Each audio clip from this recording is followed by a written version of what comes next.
Orang munafik itu orang yang tipologi in between.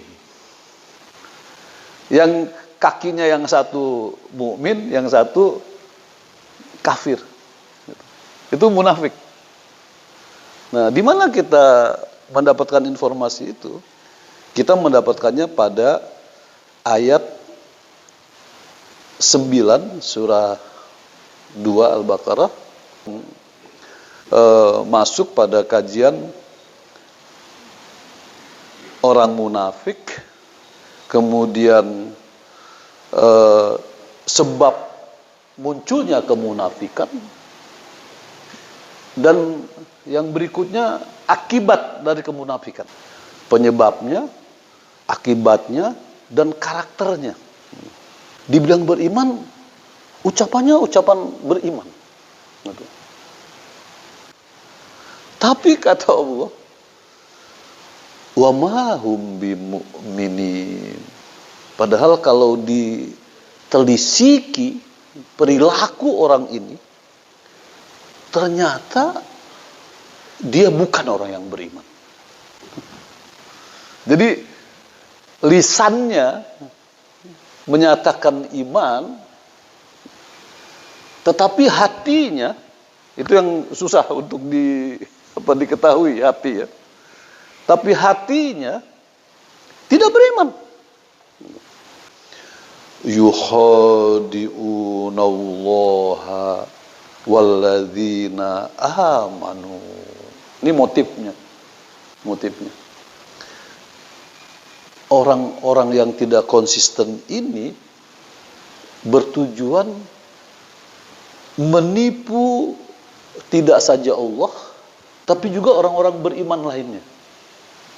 Jadi dia ini penipu. Orang munafik itu penipu. Siapa yang menyatakan? Allah Subhanahu wa taala.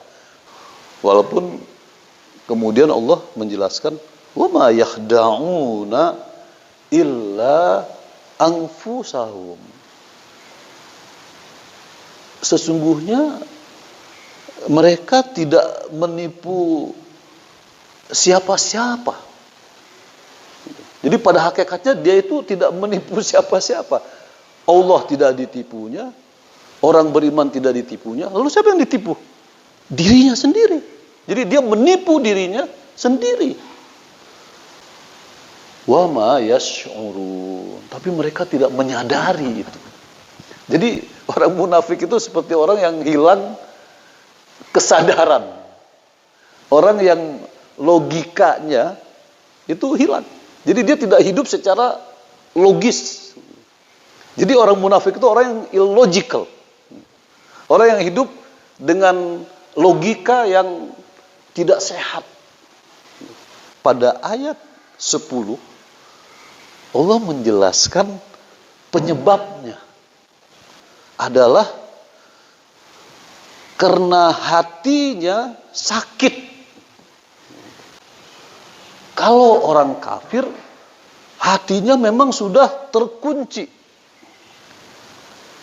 Khotamullah. Siapa yang mengunci? Allah Subhanahu wa taala. Nah, lalu Allah langsung menyebutkan akibatnya buat orang kafir. Walahum azabun azim. Orang kafir itu kelak nanti akan menerima azab yang pedih. Ada orang yang ateistis dan ada orang yang materialistis. Nah, yang ateis itu yang disebut dengan dalam istilah modern hari ini negara-negara komunis, yang materialistis itu negara-negara kapitalis. Jadi ada komunis, ada kapitalis.